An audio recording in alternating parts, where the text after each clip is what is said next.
everybody. Welcome back to season 4, episode 56 of Talking Florida Occasionally. It's been a while. My name is Charlie Velasquez, your host and rugby in Florida main man, doing everything there. And today, unfortunately, we will not have our co host, Tom Chiampa, because he's trying to get better as a referee, most likely just to be able. So we have today, I have invited Mike Gomez, which I'm going to bring on. Hi, Mike. How you doing? Hey, Charlie. Happy Well, to be here. people call you Gomez most of the times, I think, for some reason. Yeah, Gomez or Michael. I really only let select people call me Mike. How's it going? Busy man. Mike is, of course, coach of FSU. You've been doing that for a few years now, right? 9. Not 9 years. Shit. Okay, with a large, very large number one roster in the state. Congratulations for that. Thank you. He is also carrying on his shoulders Tallahassee rugby. And if that was not enough, now he recently took the VP of club development, which we will be talking about later. So you're doing a lot of stuff. Yeah. And Okay. well, I'm working full time. So Okay. So we're gonna have today the CEO of the Miami Sharks to give us an update on what is going on with the Sharks. As you may know, the Sharks have actually kicked off. They have pretty much all their players in Miami. They have started training. So we're going to start seeing stuff about them. And he's going to give us an update on what's going on and what to expect a little bit later in the show. So our plans today is, as we are just starting the season, week 1 started last Saturday. You guys, as far as FSU, were not playing yet, or did you play? You because you're playing all the time. we did not play. You FSU did not. did not Okay, play. but you did play with Tallahassee. Right. Okay. So we had a few games from D2, D3, and the women's D2. College is starting this weekend. So to that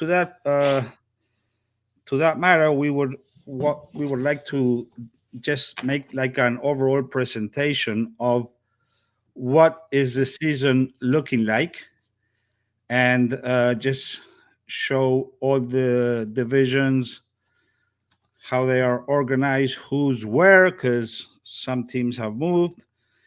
And I was going to go by order, starting with men's D2, but because we have a special guest here that is going to help us out with the FCC men, I'm going to bring in Ken Simmons. Hi, Ken. Hey, how you doing? Thank you for coming live from the field, right? That's right. Okay, we're going to talk about how does the FCC look like. Mike, you probably want to run with this one. Shoot, I'm more than happy to defer with Ken, actually, as the person who really helped guide the direction the FCC is going in the last 3 months or so. Big shout out to Ken. It's kind of like herding cats when you got to get all these coaches and club presidents together, and Ken really did a great job of organizing us and getting good, honest discussion. So, I mean, if Ken wants to tell the tale. I just want to say this. We had FCC all set up back in the fall, and then you guys decided to like revisit the structure, and this is what we ended up with. I'm just going to show quickly what we had in the beginning: 7 teams in D1 and 4 teams in D2. Then actually a new team popped up, Millennia. What is it called? Millennia Academy. Atlantic University. So in Doral. in Doral. Yeah. So we have 3 teams in Miami-Dade. That's a Pretty good cool. thing. Yeah. And this is how we ended. So Ken, maybe you want to explain what happened and what was the thinking to get to this structure, and what are we looking for next year also? What are the goals? Okay, so in the summer we had a summit with the FCC clubs and talked about bringing in. We wanted to get Eckerd and STU, and we wanted to bring all the colleges into the FCC so they could be developed, because the college collegiate D2 we're having to play men's clubs, D4 clubs, and it just wasn't a really good structure. So we brought them in and set up the schedule, and the intent was that at the end of the season we'd go down to 5 teams and have, I think, 8 teams in Division II, because we wanted to give Division II a good schedule, a good competitive schedule. Well, great ideas just aren't so great when you try and make a decision. You vet it, you can make a decision all in one weekend. And when we saw that STU was a Division II club, but they were beating Division I clubs by 90 points and showed that they were serious, Eckerd showed they were serious, so we revisited with everybody. And that's when the herding of the cats came in. But basically, we just put out some surveys, and because there were a lot of people that felt like they didn't get a chance to speak. And that's really what it was. There were clubs that didn't get a chance to say, hey, this is what we want. And we gave everybody that opportunity. I put out a couple of surveys, set up calls, and the first 2 calls we had great participation, and then by the 3rd and 4th started going down.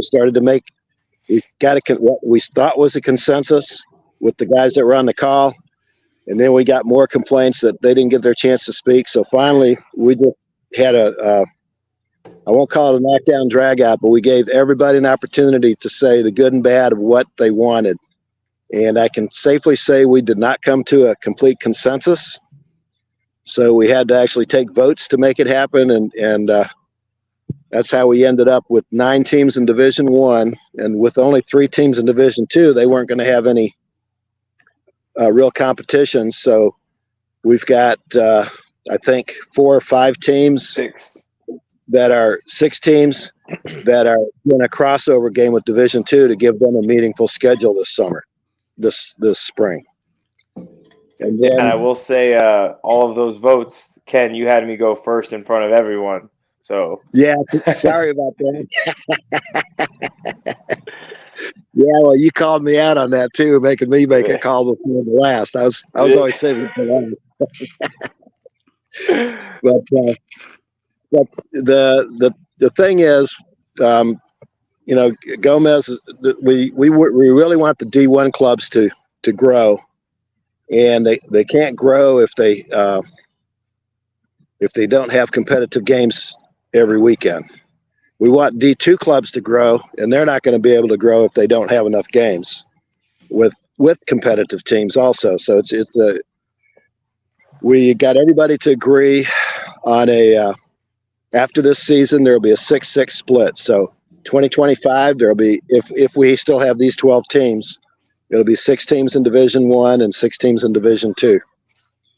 And so what happens is we've got 3 teams that'll drop. The number 9 team, if I recall, automatically drops.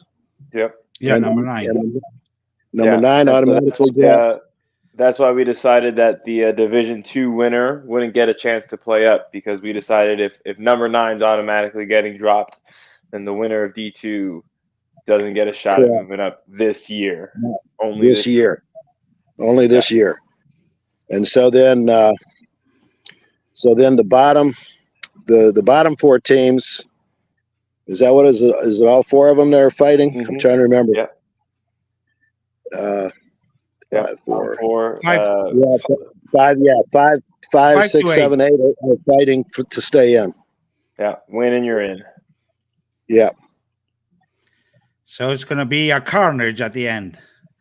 Yes. So what it means is there is a meaningful match for April 13th. Everyone's got to mark it on their calendars. that is already the know. that is the weekend. That is the weekend that'll determine everything. Unless you're in ninth place. Unless Then you're it's in already been ninth place. decided. Yeah, then you get to take a break. Ken, let me ask you this: yes. what is my understanding is that the ultimate goal of the FCC is to actually uh, for these teams to play in and at the national level what is called D1A, right? Because right now at the national level, all these teams Right. are D1 AA, which is That's like correct. a second tier. Yeah. How realistically do you think we can achieve this goal? In how many years? It'll take a few years because the truth is, I think in almost all cases, D1A is funded by the schools with paid coaches. So we have some teams that could very well be there real quick in Florida because they have the finances, or appear to have the finances. They have paid coaches and scholarships for the players and that kind of stuff. D1 AA is typically club rugby, which is what we are, and not funded by the school other than through rec sports. And it's actually pretty limited resources. We're forced to raise funds to do just about everything. They don't even cover our travel anymore. Yeah. And, so that's going to be really hard if teams are not able to be like varsity teams, right? And that's correct. And just for the record, we actually have 3 teams among these 12 that are varsity that have that status, which of course Right. one is St. Thomas, which Right. had their first season last year and they have developed very quickly. Yes. Ave Maria is actually now a varsity program, but Yes. it's like sort of low key. They have sort of low numbers, so that's going to take a while. And also this new one, Millenia Atlantic, that's also a varsity program. They seem to have, it's going to be their first year, so it's a slow start, but Right.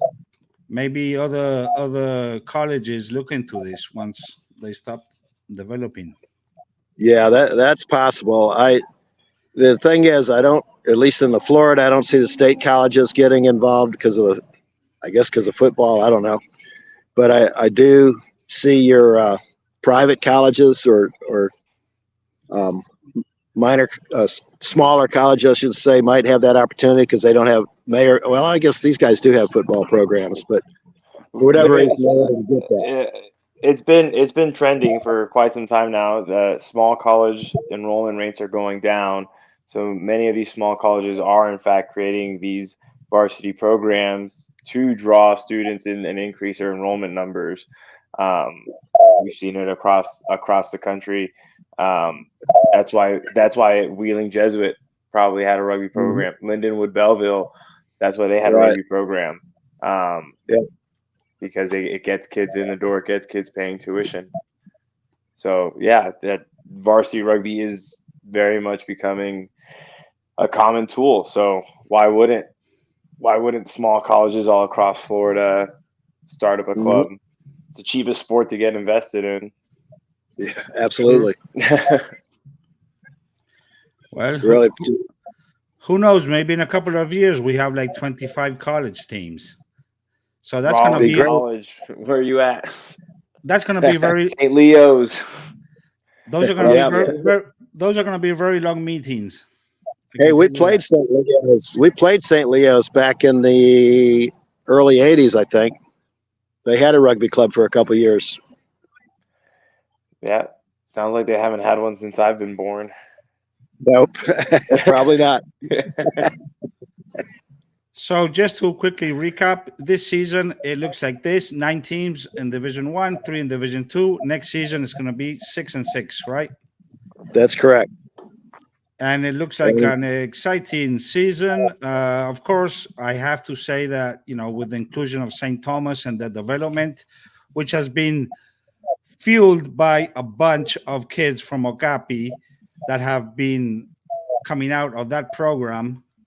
and who have been playing for a long time. And I think that is something that on the field it really shows when you have players that they didn't start playing a year ago or two. Yeah. They've been playing 8 years, and I think that makes a difference. So It does.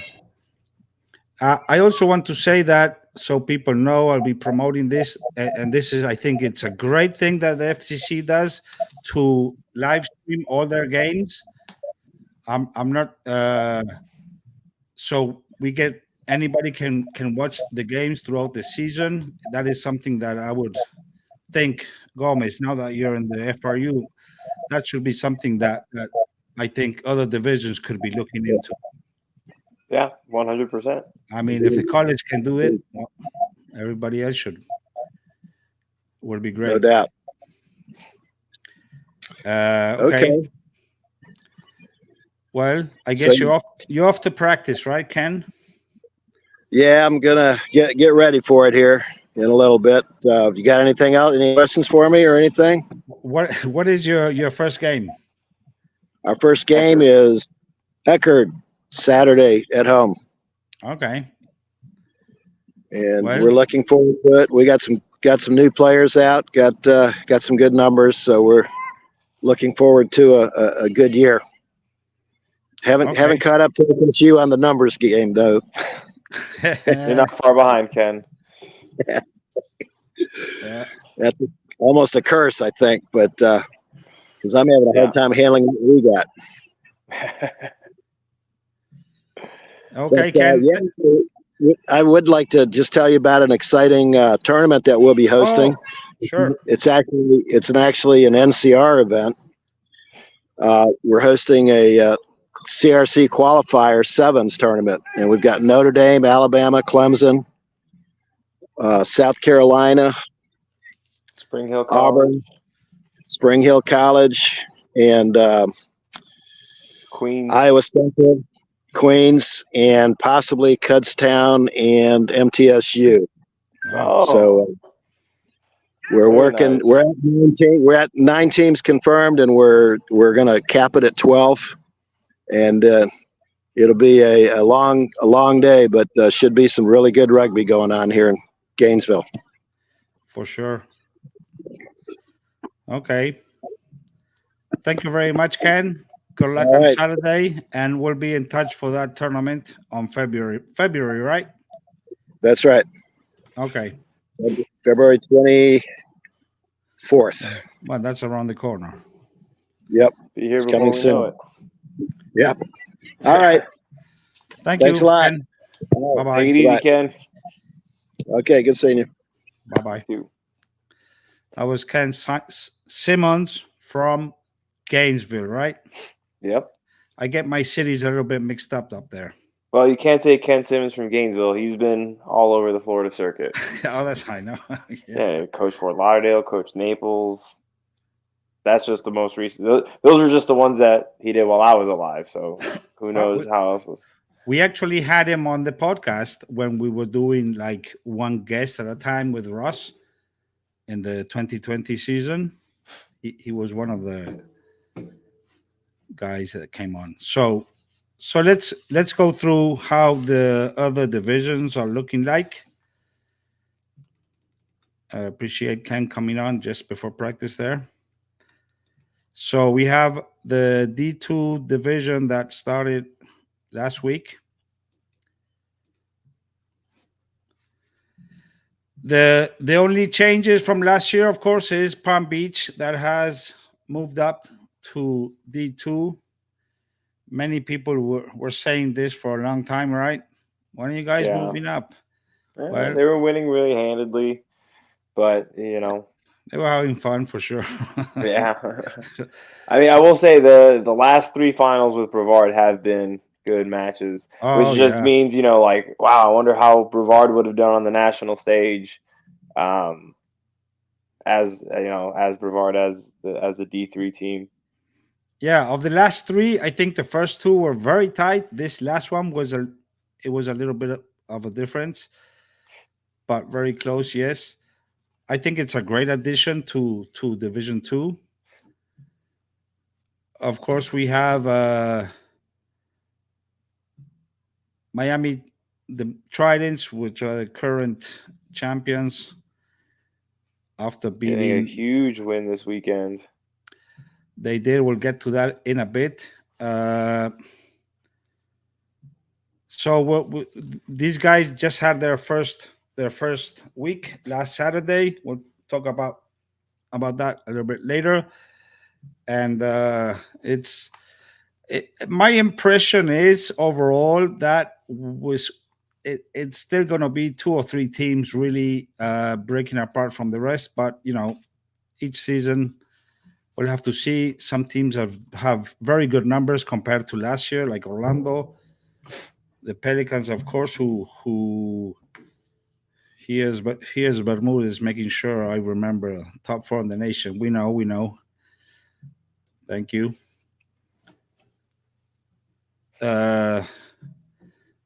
So they just started. We'll get to results a little bit later. Okay, so let's move to the next one. Do you know how the playoffs work for these guys? No, it's basically the top 4 is 1v4, 2v3, and then winners. And as far 10 matches for the champion and the runner-up. Yeah, that'll be long. That's long. 10 matches in a season. I mean, I know a few of the men's guys were complaining about the length of the season last year. Oh man, we can talk about that. I'm always thinking we just play too little rugby. No wonder we don't get that much better, because and many teams don't even have any kind of decent preseason. It's just 1-2 games. Some teams have played 1 game only as a preseason, and then they go and play. You say it's 10 if you get to the final, right? And the semifinals. So it's only 8 games for the other 4 teams. You know what I think that could? It may be something that the clubs just don't want to play that much. It was for me. I would like for them to be playing, all year around. That would be great. 20 games. I mean, if they had 100 people, we could get it done. I just think it's a little bit too little, and especially because we used to have in the past the fall season. There were more games. We used to have a very big All Florida Day that many teams would go, and that also helps to to hurry up the process of recruiting and registering players. We have sort of lost All Florida Day, and we moved everything to the spring. So of course we don't even have too much time. I mean, we don't have time to play more games basically if we only play in the spring. But that's another discussion. It sure is. And I would argue that not having a season in the fall is giving clubs the freedom to operate as they see fit. Now, if clubs don't operate in the ideal way, then we have small clubs that can't handle long springs. True. Well, okay. Let's get to women's D2. Still 4 teams. Yeah, they kind of like men's D2. You can almost predict the final. Well, I'm not sure this year. Well, actually, this one we might have a new one this year. Yeah, because of course they just had 1 game this weekend, Tampa against Fort Miami. Let me tell you, it was by a large margin, like 50-something to 19, I think. So, but I do see improvements in Fort Miami. Tampa's still very strong, and I don't know about the other ladies. They're going to play this weekend, but who knows? It's unfortunate that they haven't been able to add 1 or 2 more teams. It would be really interesting and more fun for them, of course. Oh, absolutely. Cut that travel up. I'm excited to see Jacksonville, though. I ref them a couple times in the fall. They look pretty good. They had a lot of numbers. They played like almost 2 full teams. It was great. If I'm not wrong, also Orlando. I didn't get the graphic for the numbers already. but I think Orlando's doing much better than last year also, That's good. which they Always had good. a really tough season. D3, 10 teams, Oh, big division. Charlie, you spelled Tallahassee wrong. I did. Yeah, 2 S's, 2 E's. Oh, 2 S's, 2 E's. Yeah, you know. Yeah. Hey, I have to have one little mistake now and then. It's If not, okay. it's not me. It has to be the. Of course, we don't have D4 anymore like we had last season. So what happened was that D4 was eliminated, and I think it was a good move because just too many divisions, and D4 was a little bit of a mess because we had it divided last year in the college D4, the B-sides D4, and the actual D4 teams, and a bunch of way too many forfeits and stuff like that. So, so what do you think? Oh, sorry, I'm doing too many things at the same time.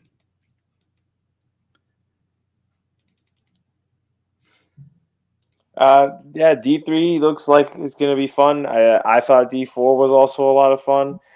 D4 existed to kind of give teams a more lenient path to playing rugby, right? That's why we had the rules that you could have borrowed players, rolling subs, and it really gave teams a chance to get up off the ground in 2021. I mean, look at Gainesville, look at Daytona. They both played in D4. They made the finals and really used those runs to boost their numbers and play and have competitive rugby, right? Because the more people you have at training, the more people are competing for that one spot. Competition is fun. Competition makes people want to stay, makes a better club. So I mean, I think it's gonna be great. We've got the smaller geographical areas represented, and I think it's gonna be a great competition. I've played against almost all the teams on that list, and it's always a good time. Yeah, of course. Probably we could say that the favorites are Brevard, of course. Yeah, Having right. been It's theirs to win. well, we'll Although see. they lost my boy Ryan Falzoy, so I'm interested to see who they've got stepping up at fullback. Okay. Good. Okay, so this also started last week. Where we'll get to the results a little bit later. Let's quickly move on to, we already did this, college women division that has been hit hard since the pandemic, and like they never came back strong. So they come up with this two divisions: UCF, FSU, and UF, and Division One, and the rest of the teams: ECARF, USTU, USF, and UM in Division Two. They haven't. Not too much to say. They haven't started yet, so I think they're starting. I'm not sure if they're starting this weekend, but yeah, we'll see.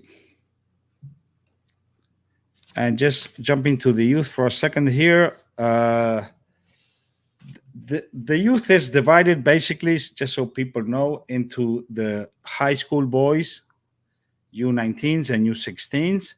And then there's the younger divisions, U14s, 12, 10s, 8s.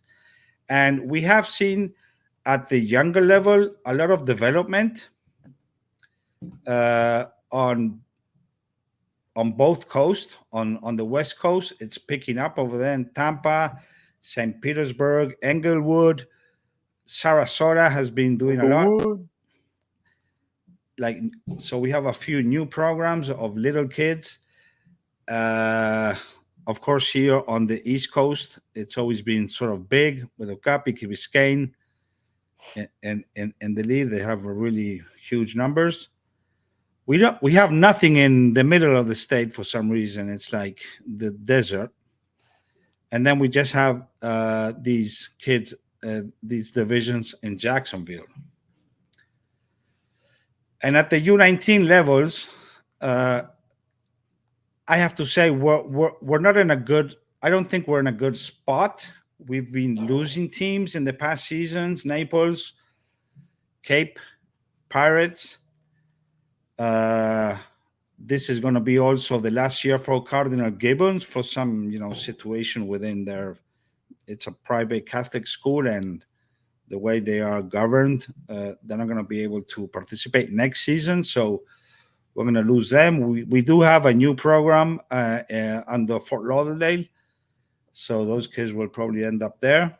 But this past season we had a very strong dominance of Okapi.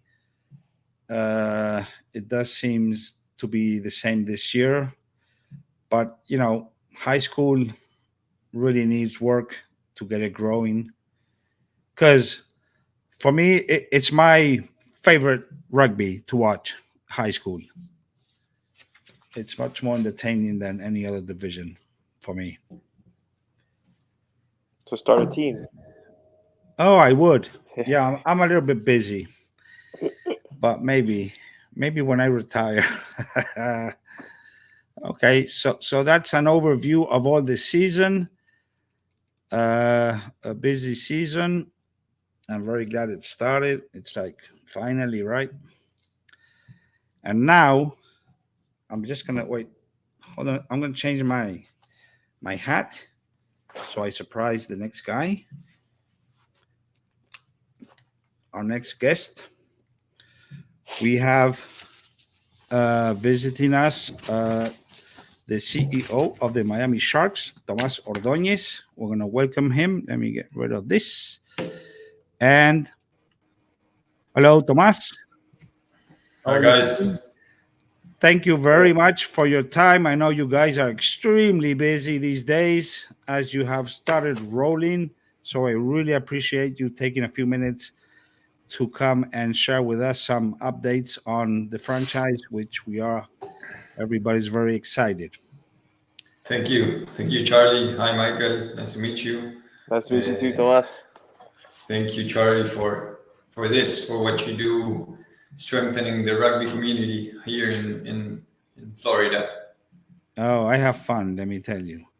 So let's just start really quickly with this is finally day one has arrived. You have all your players here.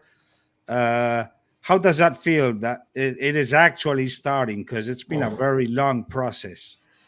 It's beautiful, actually. We've been working really, really hard for this to be reality. And now with all the guys here, to see them actually, to being here and starting to train, to basically using the premises, the Inter Miami facilities that are like top level to start to see this project become a reality is very, very fulfilling. This is what we are working for, and as you just said, the ball started to roll. So here we come.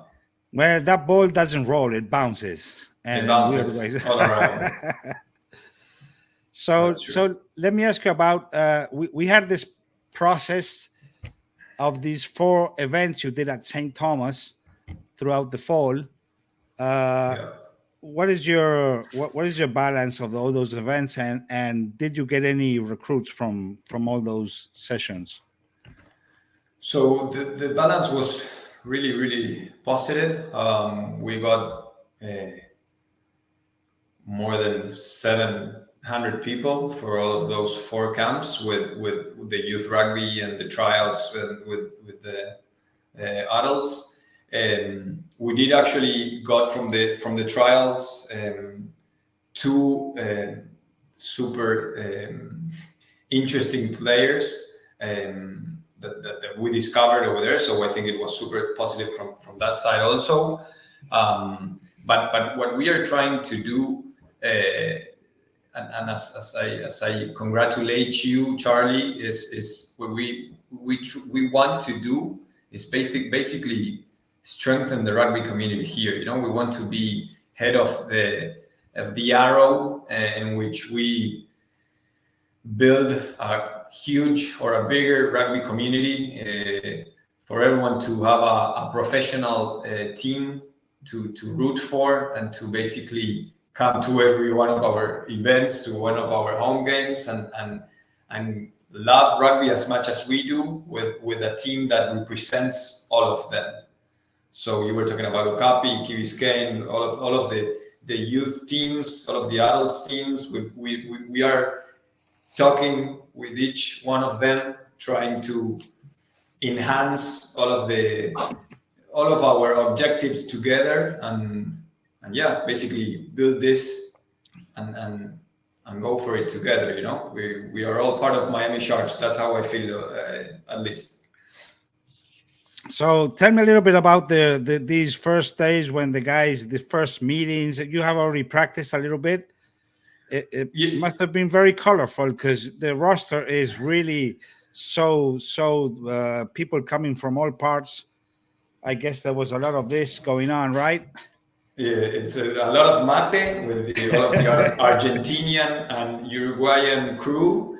But bueno, as you just said, we have guys from England, from Wales, from Scotland, from New Zealand, from South Africa, from here, from the US. So there's a beautiful mix, and I think that the players will tell you best, but I believe they are all really excited about it. No, it's the facilities in which we are training. They're incredible.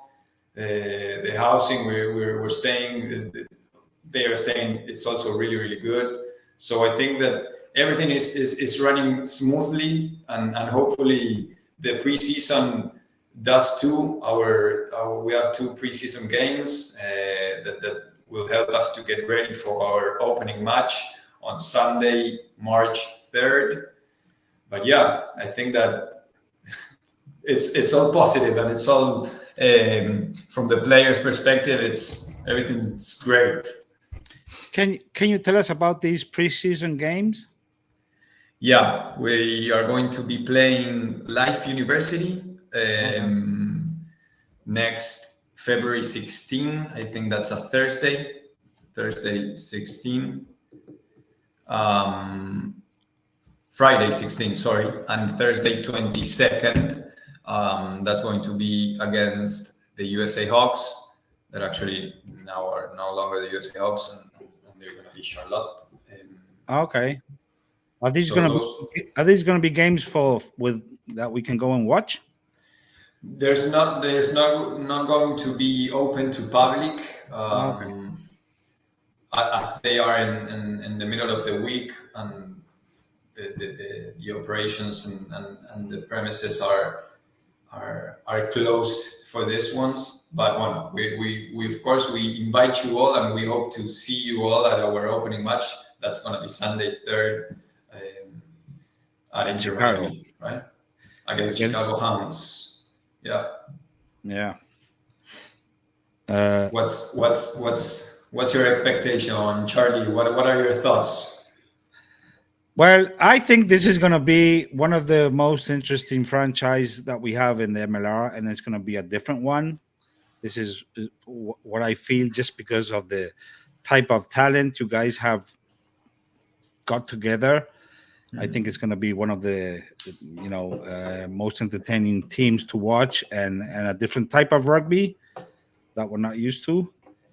And a quick fun fact that you mentioned, you're going to be playing against Life, because one of the things I'm very excited about, and I'm really excited for and hoping that, especially the youth will attend the games to watch, is that we just don't have this type of rugby here. We haven't had for a long time. The last time we had like a high level match was with Life University when they played at a Rugger Fest. I think it was that 2016, Mike? More or less, right? Something like that. When they played our team from Argentina. Alumni from Argentina. That was the last time we saw a game that was, above what we normally see. And then nothing. So I think it's really good to be able to go and watch, because when you watch one of these games, it's like, what am I watching? Because you're just used to your, regular club rugby, and this is a different thing. It's a different beast. Yeah, So- this is a whole. I think that this is a whole new level for Florida, and hopefully for all of the US and the MLR. We're bringing some, or we're bringing. No, they're here already. Some really good players, some top level, top worldwide level, with Tomas Coeli as the main star player.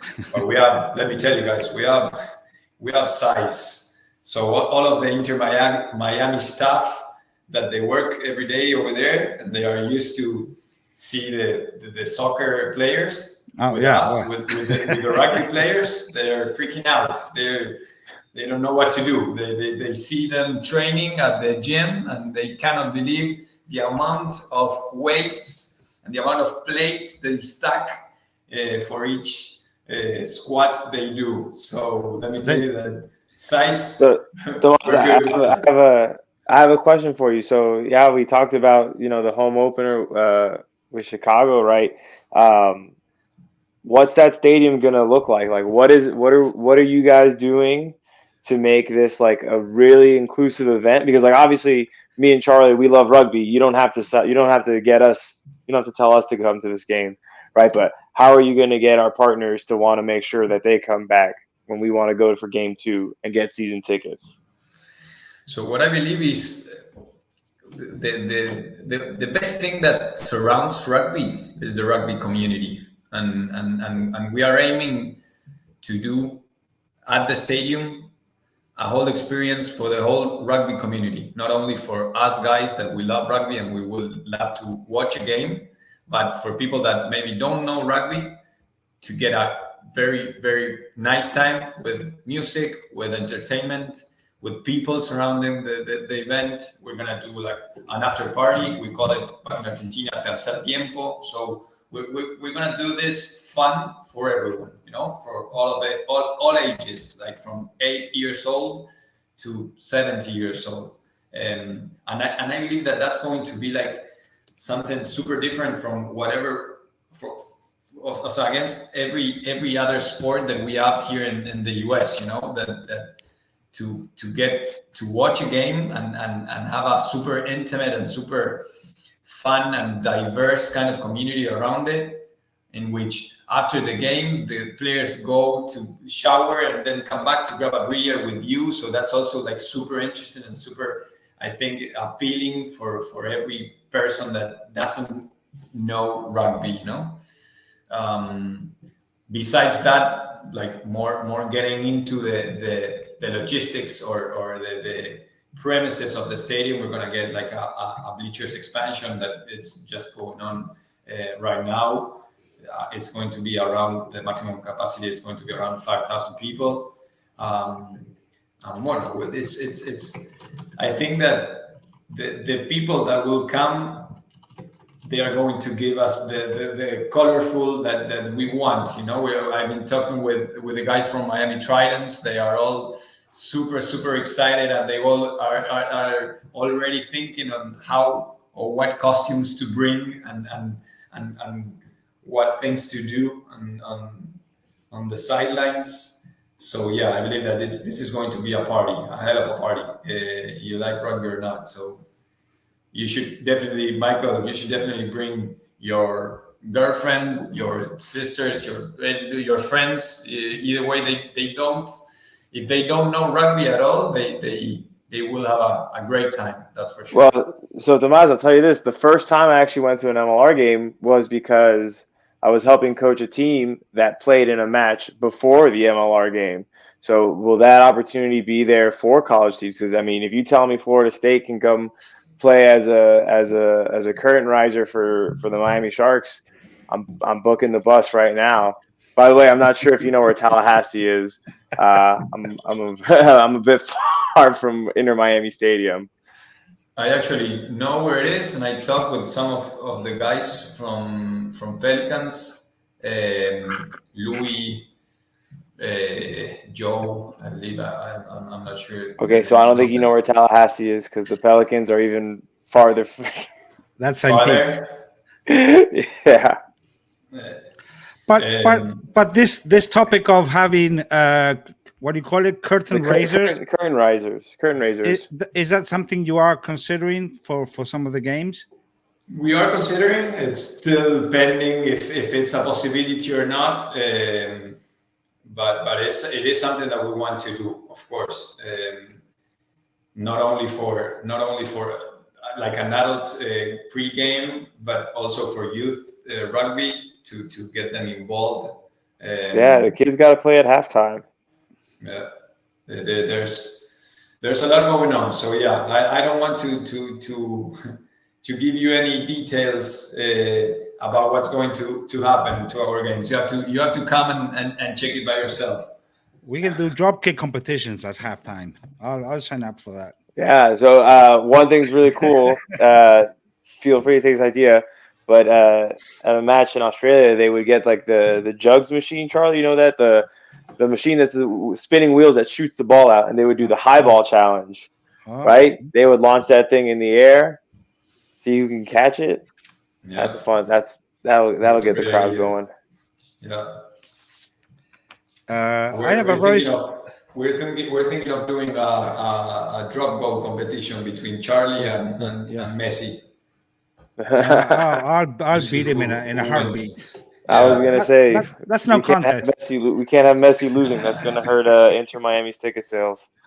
I'll fake it then. So I have a very specific question, which I'm very concerned about. Have you already installed the posts, and how tall are them? They are 16 meters. Oh, beautiful. Okay. Yeah. Because I think last time we had Mariano Filippini on the podcast, I asked him how tall, and I think he promised sort of something like that. So I'm glad he kept his word. Yeah. We are on international requirements and levels, and actually we're getting installed. So they are already installed, the inground sleeves and everything. As the field is going to be also used for academies in soccer, they're going to be put in and put out for our home games. So now they're not installed, but we have them right next to the field. Okay. Sort of finally, what are your expectations for this first season? Are you aiming to win it all, or you just want to get to the playoffs? That's a tough question, man. That's a tough question. I think the head coach is going to kill me if I answer that question. I have very high expectations. Let me tell you. Us too. We are aiming to basically encourage the best possible outcome and what we want, not to perform, but to give all of our team and our players all of the tools for them to perform at their highest level. Then this is a sport in which it's a matter of inches, and the results may come and not. But what we are hoping is to have a great season. That's for sure. Okay, fair enough. How are you guys traveling? Are you guys flying everywhere? What, sorry? How are you guys traveling? Are you guys flying everywhere? To the away teams? To the away games? Yeah, like when you go to Charlotte, are you gonna fly or bus? No, I think only Charlotte is maybe distance for a bus. But that's a big travel budget. The rest is very far away. Yeah. So just before we let you go, are there any instances where people can meet the players, either at practice or at any other events? I know you guys, I'm not sure if you want to. Actually, tomorrow, Saturday, we're doing an open training session at Weston, at Okapi Wanderers field. They actually are going to have throughout the day, starting I think at 9 a.m. They're going to have like a rugby festival with under 8, under 10, and under 14. Basically, games between Key Biscayne Rugby, Okapi, and Boca Raton. And Wellington. And and after all of that, around 3 p.m., we're gonna have our training session over there. So yeah, everyone's invited to check the guys out and see how they move. Okay, that's good to know. Well, looking forward for these instances where people can get to know the players. And so, Tomas, I want to thank you again for given us your time. I know this must be really a madhouse over there. And well, I may see you on Saturday. Then I'm gonna be over there. I don't think Mike is gonna make it.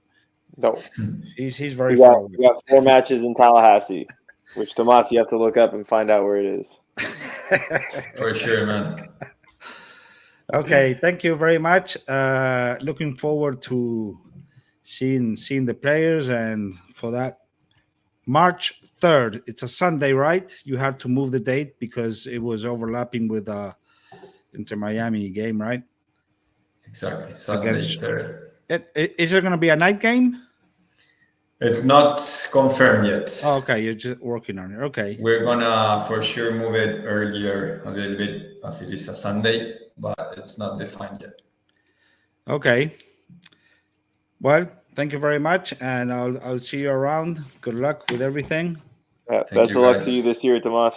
Thank you for having me. Thank See you. you. Bye. Damn, he jumped off quickly. Okay. Yeah, as quick Well- as you can, like a shark. That thing is very intense, man. Yeah. Organizing one of those clubs. Tell you what, I wish I got paid to do that. It Are you kidding me? must be fun for sure. Book flights Yeah. for 30 guys? Yeah, it's easy. You know, I've heard some people sort of like complaining it's the Miami Sharks and they're gonna be playing in Fort Lauderdale. Yeah. But I know for a fact that they pretty much in Miami-Dade, it's really hard to find a venue that would be suitable, you know. It's really not easy. And I think they ended up in a great place, you know, because Yeah, I mean, if Inter Miami is playing at the stadium adjacent to there, I'm sure it's probably the premier facility near Miami-Dade. I mean, I'm not a big soccer guy, so that's kind of what we have to look for, right? Is like soccer stadiums or football stadiums we can make a little bigger. But Yeah. you can't just bank real estate up here in South Florida.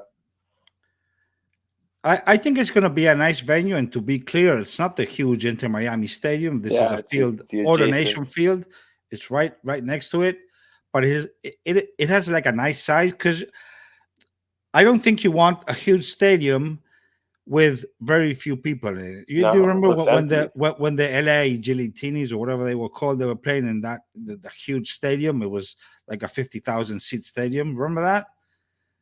Yeah.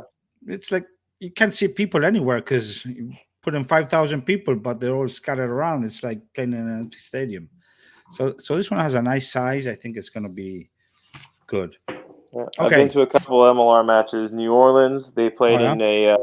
in a Catholic school's high school football stadium, so pretty nice. And then Atlanta played in an old MLS team, the Atlanta Silverbacks. I don't Yeah. know what they were, but Soccer team. yeah, great options. I thought they were playing at the Life.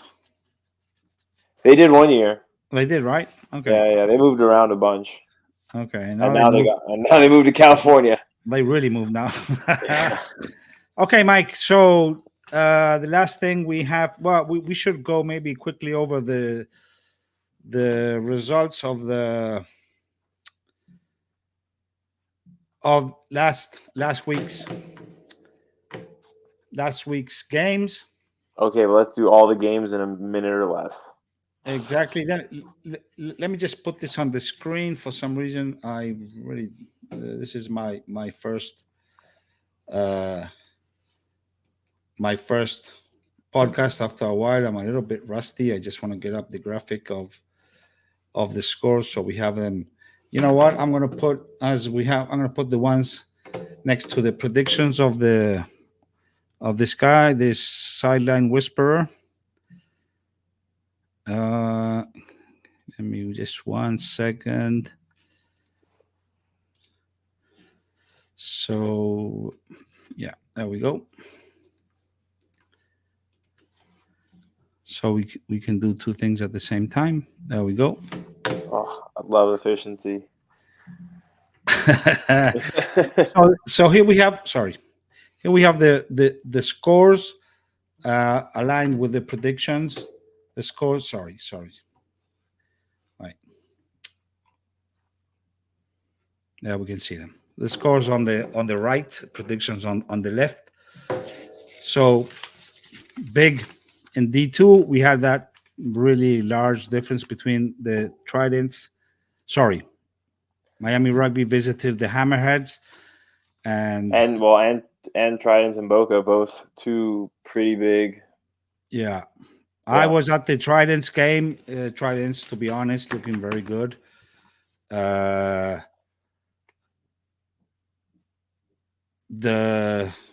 Miami Rugby traveled to Naples, and you have it 62-7. I was a little bit. I hope that try was Cam Chadsey, another FSU alum playing adult rugby in Florida. Okay. Orlando beating. Pelicans beating Orlando 23-5. I was expecting close. That's not bad for Orlando. It's not bad for Orlando, who did not have a great season last year. Oh. Tampa beating Fort Lauderdale here in Fort Lauderdale 33-22. Tampa also coming off a weaker than usual season last year, so that looked like a good game. Fort Lauderdale maybe still, regathering themselves. They last year they sort of came back to D2. Remember, they had gone down for a little bit. So, and then we have that Tridents game 63-0. We have the first women's game 50-19.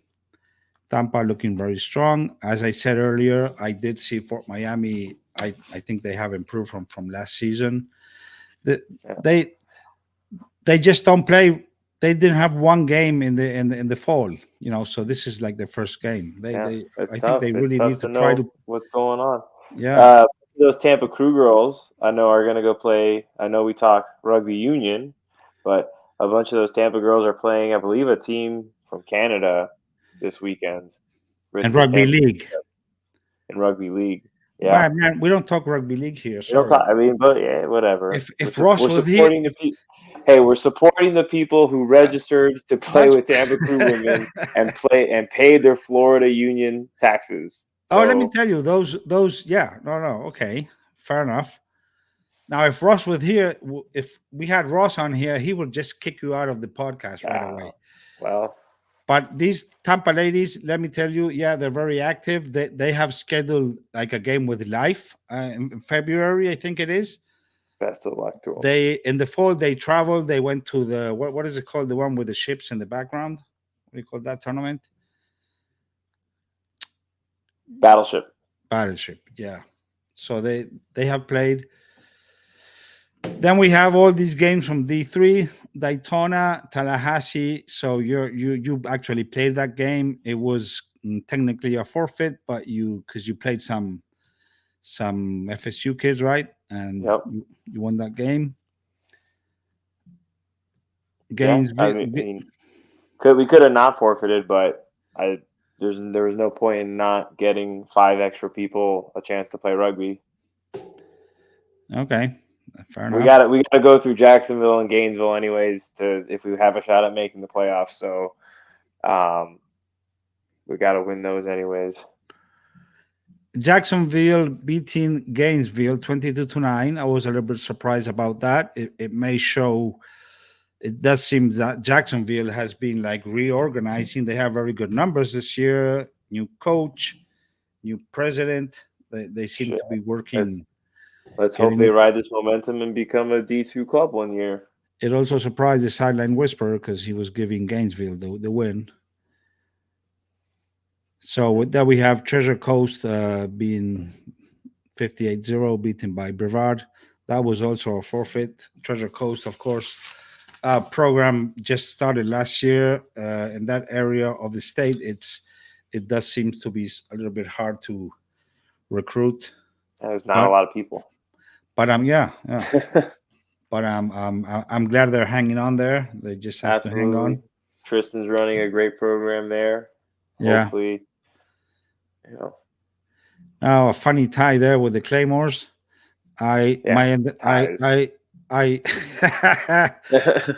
You can never predict a tie, can you? Every time there's a tie, I'm like, were the teams in on it? Did they say something to each other? I think it was Claymores that put out a report of the game, which is really awesome. They did. I love that. Tell me what's going on. If you don't have highlights with, even better. Put some film out there. Well, highlights, of course, the best, but a commentary is even. I really like that because you get an analysis of the games, and as I recall, they tied that game in the last play. If we can believe the commentary, right? That's why highlights are better. Maybe a little bit biased, but that's what it is. Right. And we have to mention that this is a unique situation. The Pelicans putting out a D3 team this year. I'm not sure if they're going to have also a B side for the D2 games. Probably not. But I think it's it's debatable. But I think it shows a commitment to have a team, doing a whole season, a solid season. I think it's a good thing. I wish everybody had a. It's what I want for the colleges, right? Like in order to have a really tall pyramid, you got to have a much bigger base. And like when the colleges are going 6-6, like I want the top 6 to be entering B sides into the D2. So we've got a 12-team D2. That's a great idea. It's how it should be, right? Like if you want to have a really great top team, you got to have a really good second team. So good on the Pelicans. Good. I'd like to see an Orlando D3, Miami Tridents D3, Boca Raton D3, Palm Beach D3, all those teams. Yeah, I think it takes like planning and the desire for the clubs to actually do it. Just commit to, okay, next season we're going to have 2 teams. One is going to be in D3, one in D2. It would be so awesome. So in the last game there, Lakeland, 32-12, Sarasota beating Lakeland. Sarasota seems also to be like having a good season with numbers and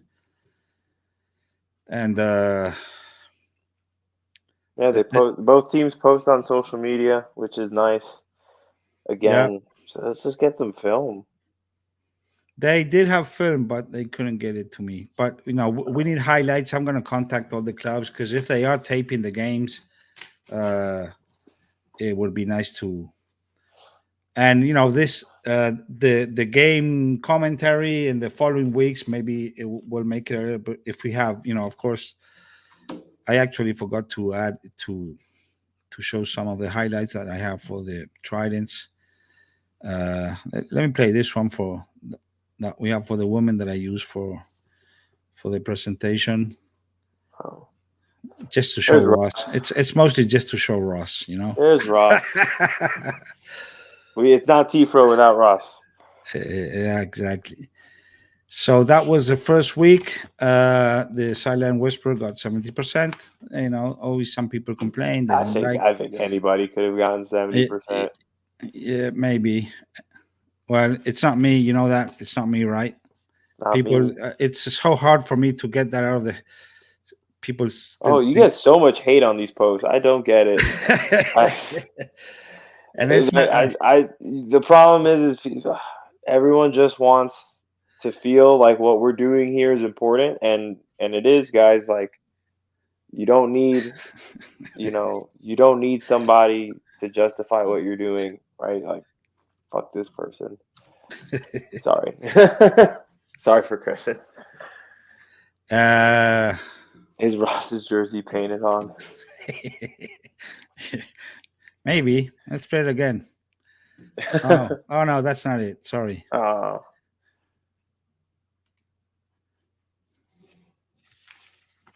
By the way, it's a try is only 3 points if you baseball slide in.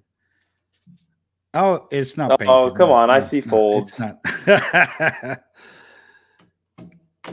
What did you say? I try is only 3 points. It's If only what? 3 points if you baseball slide in. You gotta go head first. I did not know that rule. Okay. It is So when I'm that is ready. that. We're running out of time, but let's quickly. The last thing we had on our agenda is actually you being a guest now, Mike Gomez, as the VP of Club Development, which is a new position, right, at the FRU. Let's quickly mention, speaking of our FRU officers, that we did have new appointments for VP of Men that was vacated a while ago. So Mike Williams from Gainesville has taken that position, and yourself has this VP of Club Development, that's a new thing, right? Yep. And the treasurer was still vacant. You were just telling me earlier that it actually has been filled. Yes. Yep. Do you So remember Patrick Murphy from Jacksonville will be taking Okay. on the role. Well, congratulations. And we also have I hope everybody knows, because this is the new administrator. Oh, people know. People have been bothering the crap out of him Yeah, with good. basic information that we should have known for years now. Oh So my they God, know. it's never ending. Oh, yeah. Ashford, Evans, Brown. We invited all these guys, but they had other commitments, so we'll have them at some point. But yeah, that's an email, so you can email this guy. He seems very proficient. Yeah. And nothing but great things to say about Ash and Mike Williams as well. I mean, yeah, for sure. I know Mike pretty well, and all the teams that aren't using Rugby Explorer are going to know him very well pretty soon. Oh, man, that's another topic. Okay, so let's get quickly to this position of yours, Club Development. What does it mean, and what are you doing about it? Yeah, so originally when the position was created, the language was stated that it was to assist new clubs. Since then, I've changed the language to say to help all clubs, because I don't think it's new clubs it's just new clubs that need help, right? Like, it's not just Treasure Coast; it's in their second year. It's any club that's not, say, performing to a certain metric. So, short story for my long-term goals is I want to have the most amount of clubs with third generation players, right? And I don't want it to just be because some old guy joined the club or an old. What is a third generation player? Generation players. So someone could say my grandfather played at this club. Oh, okay. And so I wanted, again, I don't want it to be just because 3 guys join a club and they're able to play. I want it to be because someone joined a club as a child, played there as their youth, played there all the way through high school. Maybe they go off to college and then come back, play for their adult teams. And so the only way we can do that is if we create good products to sell to people that causes them to want to be a part of clubs. I think that the word club means someone who's offering more than one product, right? So if you're only just a men's team, then you're not a club, you're a team. And so the way we get to this point is just to create best practices, right? Like, what is something that we should all be doing in order to make sure that we get to this level of growth that we want to see. And best practices are adaptable, right? Like, I'm not going to say that what works in Miami is going to work in Treasure Coast or Tallahassee, but there's simple, basic things that I think if everyone applied them, you might be doing something similar, but if we all just do like little things, right, we could all make ourselves better. So now your club starts to grow. We at the AGM, it was pointed out that that our revenue had grown from the year prior, and it wasn't because registration increased; it was because dues increased. So I'm really interested in seeing the numbers in terms of registrations. I love those numbers. I like looking at registrations per capita. So, how many people live within 30 minutes of your pitch, right? And, how many people would your club have if you got 1 in 100,000 people? And, what's the biggest way to double your team? Offer a new product, right? You're capped out at how many men you can capture. Well, then start a women's club, start a youth team. But like, there's no reason why we shouldn't have 100-member clubs in these big metropolitan areas. And like I said, once you have, we've got 5 really big cities in Florida. There's no reason why we shouldn't have 5 really strong D1 teams that also field D2 teams, that also field D3 teams. There's no reason why it shouldn't exist in Florida. The right work hasn't been put in the past, because if it did, then we would be where Texas is at, we would be where California is at, but we're not. So I think we need to start the work now, and it's going to take time. It's going to take effort from the people that are here, and I think, unfortunately, for the people that are here, it might mean putting winning on the back burner, right? Like focusing on development so that the club wins when you're not around. Okay, that third generation thing, you're not going to be alive to see it, unfortunately. I don't care. I want to plant seeds for trees that I will never feel their shade. Oh, that sounds nice. Okay.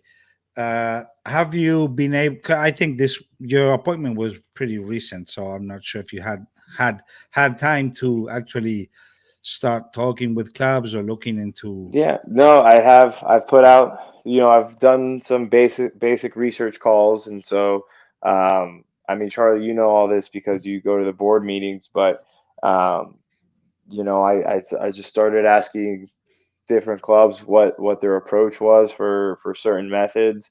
Like my biggest thing, like I think step one is taking attendance. I think if you're not taking attendance and you're not organized, then you're not going anywhere. And I'd really like all the time at the AGM, teams are like, well, we want our coaches to get better. We want our coaches to develop, and I say this over and over again, coaches don't develop by learning a new strategy or, learning a new way to make rugby. Like rugby is a very simple game. We don't need to complicate it. A coach develops when they get better at organizing, when they get better at logistics, when they get better at organization and knowing the details and the functional roles that their players can fill so that they can use them to the best of their abilities and increase the amount of meaningful minutes that players are playing.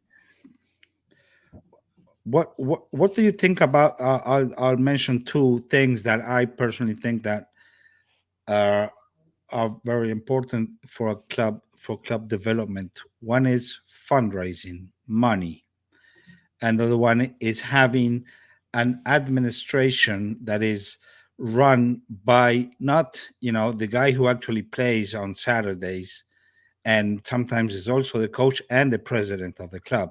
No, a club should be run by people who just do that.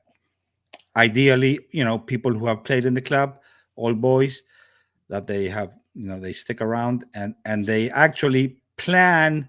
They have a plan for the season, for next season, and 5 years from now, and 10 years from now. Yeah, something to look at. For sure. You definitely got to have you got to have a team sense of direction, right? Like it can't just be one person steering the ship. You got to know what everyone wants. I'm not against empathetic dictators, right? So like I'm not against, because you are someone who's calling all the shots, right? Because you're one of those, right? I am, yes. Yeah, you're gonna argue with results. And I'm not talking, and again, I'm not talking about winning or losing. I'm talking about numbers. Okay, look at the student-run colleges where you have constant turnover, where every year you have a new kid elected president, and college is a thing in itself. I mean, yeah, college. So yeah, so that's different. So so I think you probably with adults you need at least 3, right? You need your probably your coach, your president, and maybe your captain as 3 driving decision makers. And that way they can all check each other. And then perhaps, right, like maybe you have a board. I mean, I think the more people you have, the more like if it takes 6 people to make a decision, it's going to take all week. But yeah, no, absolutely not. Like you're someone who's on the field shouldn't be determining selections.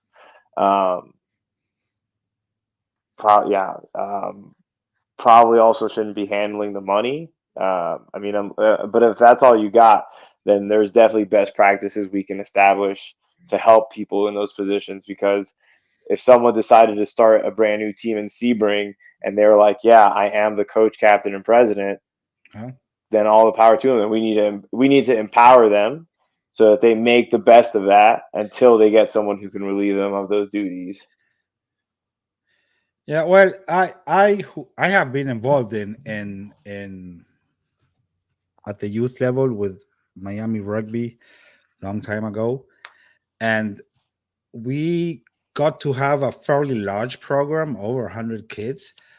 And I do remember that one of the key things was getting people involved, getting as much people involved as you can.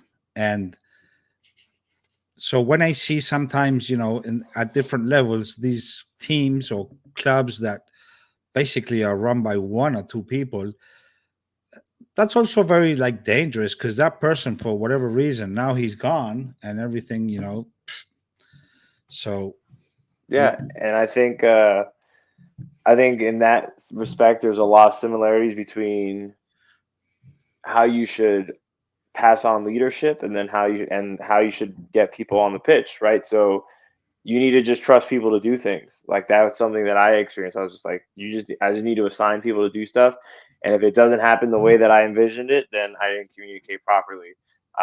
And it's the same thing with getting people on the field. A lot of times coaches are focused on winning and not development, and they'll say this person's not ready to be starting, this person's not ready to be on the first team. Just put them out there, right? Like unless they're playing 2, 8, 9, 10, or 15, put them out there. And again, if it doesn't look like what you envisioned, then there's something going on with your communication. But I think, these are long conversations to be had in terms of how we accomplish the best possible results. And I think it's with the most amount of people playing the most amount of minutes. okay. But people that are not playing are very important also.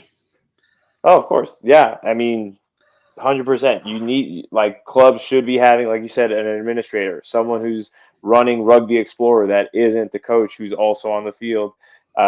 Each club should have like someone who's an AR. So each club should have a referee on standby in case your referee gets into a car accident.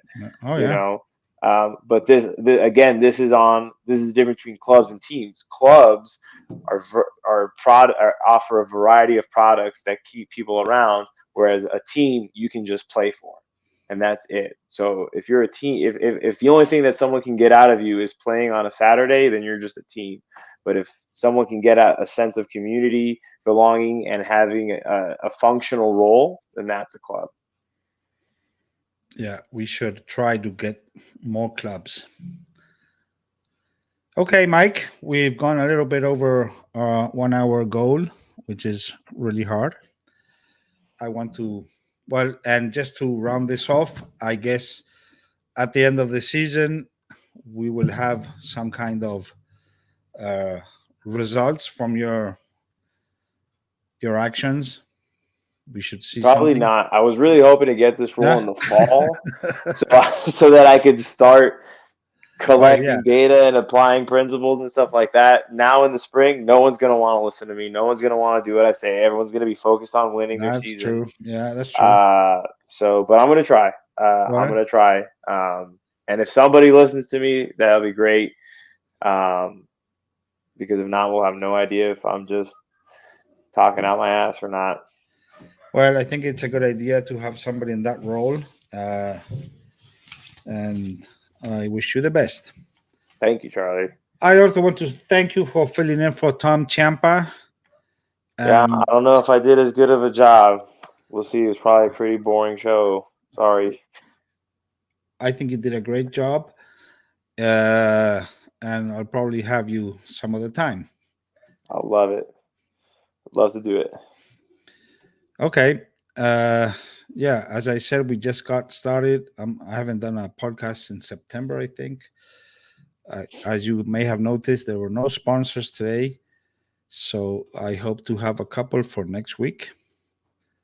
If we don't have sponsors, we can't do this, to be honest. So I'll work on that.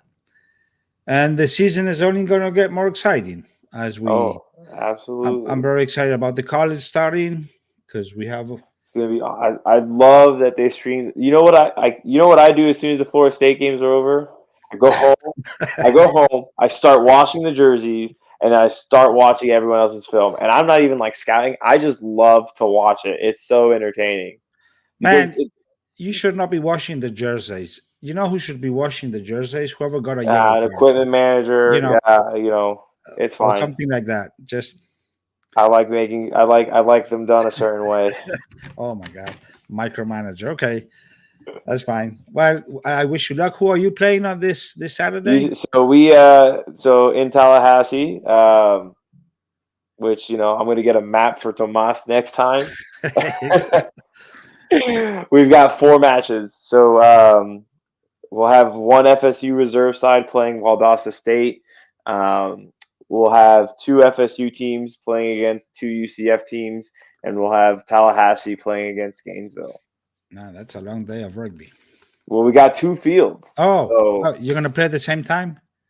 Yeah. Oh, We're gonna man. so we're gonna stagger 2 matches so that way I can ref a half, jump into a match. Oh, you're gonna ref also.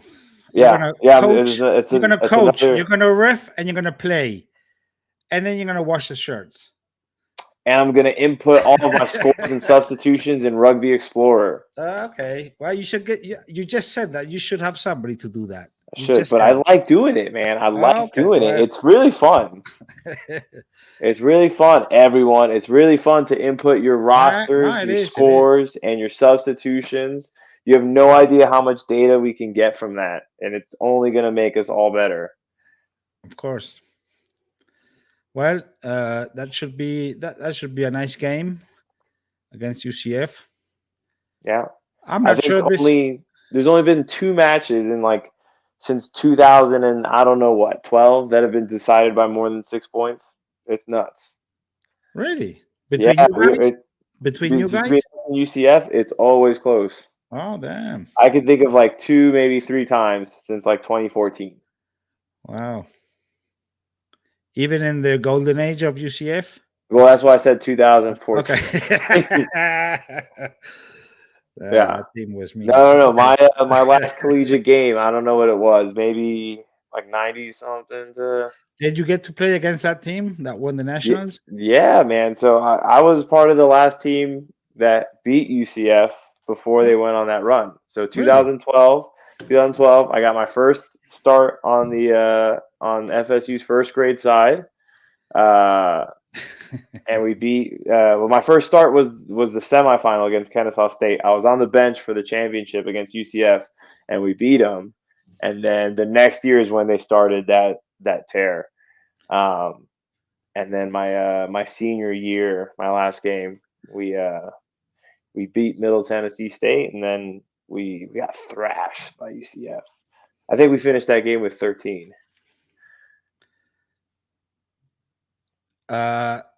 Just quickly, it's that run that UCF had was pretty amazing, and nowadays we don't even have the chance, right, to have some kind of national 15s championship, right? I'm a little bit lost. I'm a little bit lost in how it's organized. If we wanted to do a playoff system where you would have to travel somewhere at the end of your season, probably play a doubleheader. If you win that, you're going to have to travel even farther. If we wanted to do that, we would play in the fall. We would have to play in the fall? You would have to play in the fall. I personally will quit coaching if I have to coach in the fall. If we want to play in the spring, which we do, right now we have quote-unquote national championship bowl games, but now we get in this long discussion of what's a national championship, right? So the best team in Florida last year went and played the quote unquote best team in California. I'm sorry, no, they were actually the champions. They did win, so they were the best team in California, and we met in Houston, right? They decided to call it a national championship. Well, that's bullshit. But I think that's what we should be focused on. We should be focusing on how do we get more matches with out-of-state opponents, right? Like we don't need to sink all this money into doing a quote-unquote playoffs to achieve the same results. Like we can attach merit. Like the merit of the game is in the level of the game. If you play a great opponent in a nice facility, that's your national championship. Yeah. But those ball games, they're not national games. But I don't really care that much about. What I would like to see at least is something more regional. Like, let's play the winner of the conference above us. Something like They that. play in the fall. Oh, they play in the fall, really? At- In Georgia and Yeah, NSC? SCRC. Because every Oh. fall, I'm trying to book our fall tour against these teams: Clemson, Kentucky, South Carolina, Georgia, Kennesaw State, Alabama, Auburn, Mississippi, Ole Miss. They're all playing. because they have the snow. All playing. North Carolina and NC State, Duke. All of them. They're playing in the fall. Yeah, well, Tennessee. Okay, man. Well, I'll see you around. Absolutely. What's this? That UCF teams were all high school rugby players. No, they weren't. I mean, maybe they played rugby in high school, but they were not in high school at maybe UCF. Yeah, we have to invite Carlos to one of these programs. He has a big mouth, for sure. Okay, he's gonna be roughing this weekend, so at least he's doing something. Yeah, good, nice. Mike, I'll see you around. Good luck this weekend with all those games, with the Explorer, with the coaching and the reffing and the shirts. Thank you, man. Have a good one, man. Bye-bye. You too. Just hang around don't go away, okay?